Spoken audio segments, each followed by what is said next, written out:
안녕하세요. 8월 3일 큐티입니다. 오늘은 이사야서 14장 24절로부터 15장 9절까지 말씀을 중심으로 묵상하게 됩니다. 우리가 오케스트라를 보게 되면 청중의 눈에는 바이올린, 첼로, 금관악기, 타악기, 온갖 악기들이 먼저 보이게 될 겁니다. 그리고 지휘자는 사이사이 이제 뭘 하는 사람인가 우리가 궁금해지기도 하는데요. 어떤 악기는 한창 소리가 나더니 어떤 악기는 쉬기도 하고, 또 어떤 악기가 한순간 모든 분위기를 압도하기도 하지요. 그런데 이 모든 악기들이 함께 서로 조화를 이룰 수 있는 것은 지휘자가 그곳에서 어떤 악기에게 어떤 흐름으로, 어떤 강약으로 속도와 방향과 전체 느낌들을 어떻게 할 것인가 하는 것을 모든 악기들이 지휘자의 흐름에 맞춰서 함께 움직이기 때문에 가능한 것입니다. 우리는 왜 저 악기가 지금 저기서 등장하지? 왜 저렇게 저 악기는 저기서 가만히 있어야지? 우리는 알지 못하지만 지휘자는 모든 것을 알고 있는 것처럼 우리 인생과 우리의 주변에 있는 나라들의 움직임도 우리 인간의 눈으로 봐서는 이해가 잘 안 되는 것들이 많습니다. 우리가 악보를 다 외우고 있는 게 아니니까요. 향후 이 악기는 어떻게 쓰임을 받게 될지, 향후 저 악기는 어떻게 쓰임을 받게 될지, 이 모든 것들이 우리에게는 낯설기만 하죠. 우리는 앞을 모르기 때문입니다. 이와 마찬가지로 현재 이스라엘 성경 말씀에서 이스라엘 백성들을 괴롭히는 이 많은 나라들, 아수르, 모압, 블레셋, 모압, 순서대로 등장하는 이 나라들이 왜 이 순간에 이 나라인가? 우리는 잘 이해 못합니다. 각각 다 다른 소리를 내는 것 같고, 다른 입장을 가진 것 같고, 꼭 이 타임에 저 나라인가 하는 이런 것들도 무척 궁금하죠. 그런데 이 모든 것을 지휘하시는 하나님께서는 알고 계십니다. 하나님께서는 가장 적절한 때에 가장 적절한 방식으로 그 나라들을 사용하시는 것이죠. 14장 24절 말씀을 잠깐 보겠습니다. 만군의 여호와께서 맹세하여 이르시되 내가 생각한 것이 반드시 되며 내가 경영한 것을 반드시 이루리라. 아멘. 여호와 하나님께서 하고자 하시는 바대로 된다. 이것이 바로 나는 나다라고 출애굽기 3장에서 말씀하셨던 여호와 하나님의 하나님 되심에 대한 가장 본질적인 선언이 아닐까 싶은데요. 하나님께 뜻하신 바, 하나님께서 계획하신 바, 그것은 그냥 이루어진다는 것이죠. 중요한 것은 하나님께서 미래를 예측하시는 분이신가. 그러니까 인간이 이렇게 열심히 일을 이루어 나가고 하나님께서 예측하시는 분이신가 할 때 그렇지 않습니다. 하나님께서는 예측하시는 분이 아니라 하나님께서는 일을 이루어 가시는 분이시죠. 하나님께서 제국의 왕도 바꾸시며 제국의 운명도 바꾸시며 하나님께서 강한 나라도 무너뜨리시며 하나님께서 억울하고 약한 백성들을 다시 살리시는 것도 모두 하나님께서 주도적으로 하시는 일이시지 단순하게 미래를 맞추시는 정도가 아닙니다. 결국 하나님께서 뒤에 25절부터 보면 아수르를 파하며 하나님의 산에서 짓밟으시겠다 말씀을 하십니다. 그렇습니다. 하나님 앞에 영원한 세상 권세가 있을 수가 없습니다. 그들이 악행을 행하고 무거운 나쁜 짓들을 이렇게 행하며 무거운 짐을 하나님의 백성들에게 지우려고 할 때 하나님께서는 그것을 결코 내버려 두지 아니하십니다. 지금 당장은 그들이 흥황하는 것 같고 뭐가 그들의 뜻대로 되는 것처럼 보여도 결국 하나님의 뜻, 하나님의 계획, 하나님의 하시고자 하시는 바는 결코 포기되어지지 않냐고 마침내 그 뜻을 이루시고야 말 것입니다. 28절 말씀에 보니 이제 아하스 왕이 죽던 해에 경고가 임하게 되지요. 문제는 하나님께서 아주 강한 왕 같은 이런 사람들도 모두 이제 죽음으로 인도하신다는 것입니다. 유다의 이 중요한 왕, 이스라엘 백성들은 너무나도 또 고통을 받을 수 있는데요.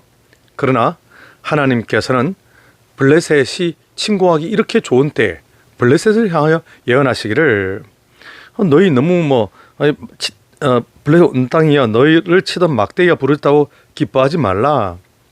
왜 그렇습니까?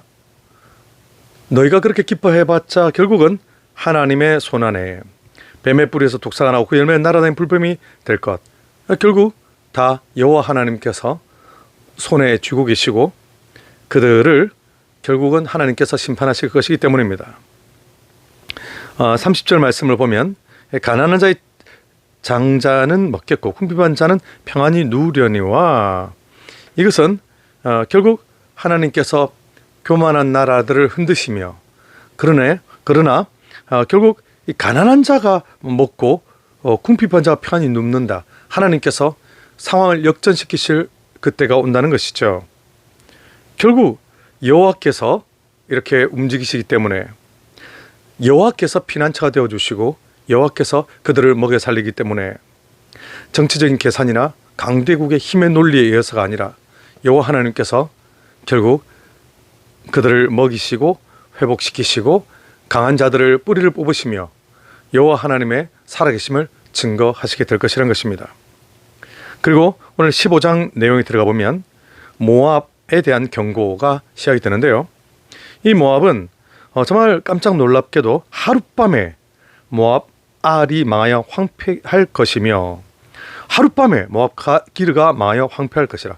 지금 이것은 그들이 오랫동안 쌓아놓은 성읍이며 오랫동안 준비해둔 군사력, 오랫동안 여러분 국력이란 게 하루아침에 만들어지는 게 아니지 않습니까? 근데 주님께서 그들을 하루아침에 이렇게 모두 다 망하게 할 것이라 하십니다.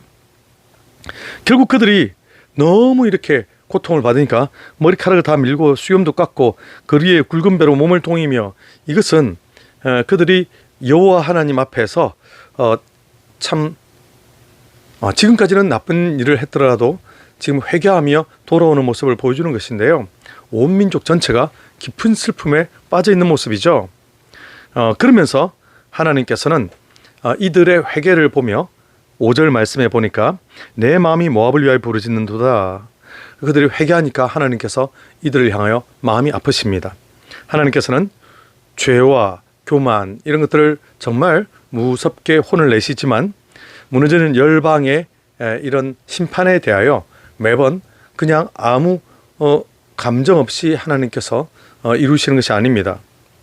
결국 그들의 회개, 그들의 이 간절한 기도에 대하여 하나님께서 이 긍휼히 여기시고 돌보시는 것을 보게 되는데요.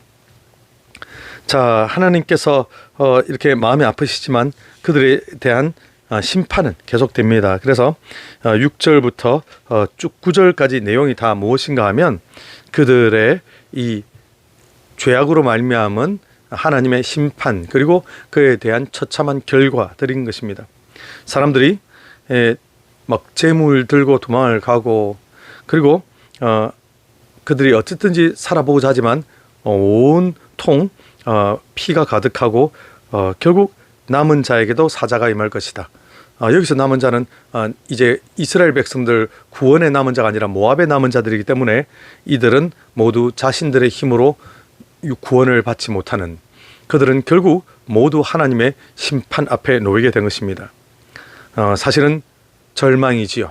사실은 이제 이 이방 민족들도 심판을 받는다라고 하는 측면에서 하나님 살아계심을 보여주시는 건데요. 결국 아수르의 멍에를 꺾으시고 그리고 이 모압의 공격을 꺾으시고 이 모든 우주를 다스리시는 것 그리고 이 모든 세상의 권세들을 다스리시는 분이 하나님의 손에 있다라는 것을 드러내십니다.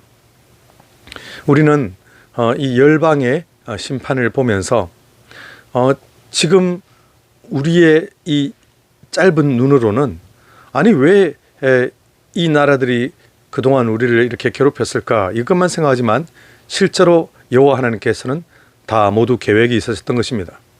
그리고 여호와 하나님의 계획은 한치도 이 포기되어지거나 한치도 어긋남이 없습니다. 여호와 하나님께서는 백성들, 제국들, 왕들 모두 하나님께서는 가증한 모습과 죄악으로 일어섰던 사람들을 하나님께서 벌을 주시고 그들을 심판하시며 그들을 향하여 가지고 계시던 하나님 계획을 남김없이 실행하십니다. 우리 여호와 하나님 앞에 바로 이러한 위대하신 능력과 권세를 인정하며 우리가 지금 비록 내 눈앞에 뭔가 구원이 보이지 아니하여도 하나님께서 마침내 이루실 것을 믿고 의지하고 기다리는 저와 여러분 되기를 축복합니다.